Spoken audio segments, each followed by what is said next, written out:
There's a quiet strength hidden behind the word discipline. It's not about punishment, it's about freedom. But most people only understand its value when life gives them no other choice. Let me tell you a true story of a man who spent 7 years locked in a bamboo cage and came out stronger than most of us ever will. His name was Haing Ngor, a young Cambodian doctor in Phnom Penh, educated, gentle, respected. He had a bright future, a loving wife, and dreams of building a small clinic. Then came the Khmer Rouge, the regime that tried to erase education, identity, and freedom itself. Haing was captured, his crime, being educated. To survive, Haing hid the truth. He told them he was just a taxi driver. They believed him, but barely. Still, he was sent to a labor camp. His new home? A bamboo cage in the middle of a jungle. No books, no beds, no clean water, only silence, hunger, and death all around him. And yet, it was in that cage that Haing found something unexpected: discipline. Every day he watched people collapse from illness, children with fever, women with infections. He had no medicine, no stethoscope, no charts, but he had knowledge, and he had his will. So he disciplined his body to go without food, just to give his portion to a mother with a child. He memorized herbal remedies from old farmers.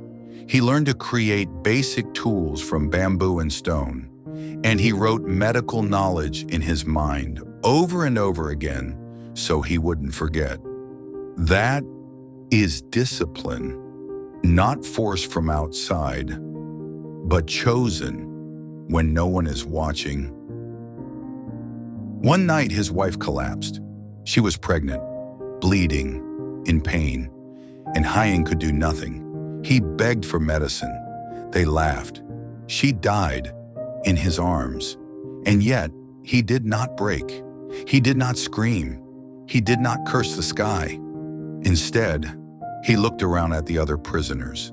They were watching him, and in that moment he realized, if he gave up, so would they.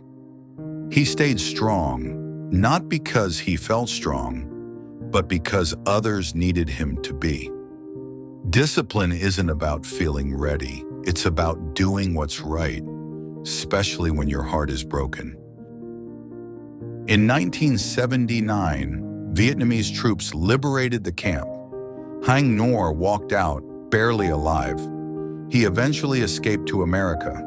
He could have disappeared into the background, but he chose to tell the story of his people. He auditioned for a film, The Killing Fields, and played a character almost identical to his real life.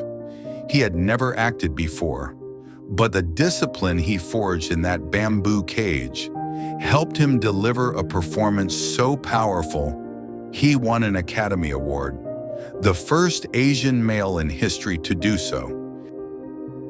But how did he not give up? 7 years. That's a lifetime, because he trained his heart to serve others. Discipline is not about strictness.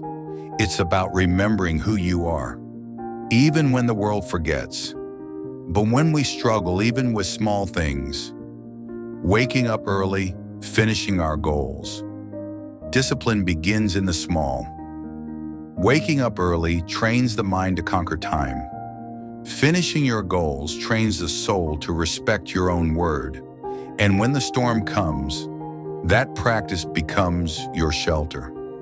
The story of Haing Ngor is not just about war, it's about the battle within us all, between comfort and courage.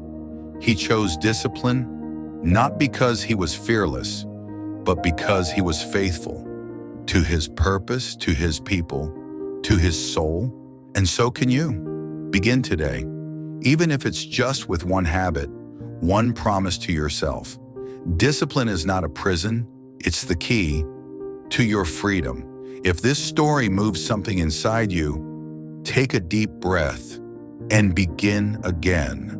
Like, comment, share with someone who needs this. And remember, discipline is the path home.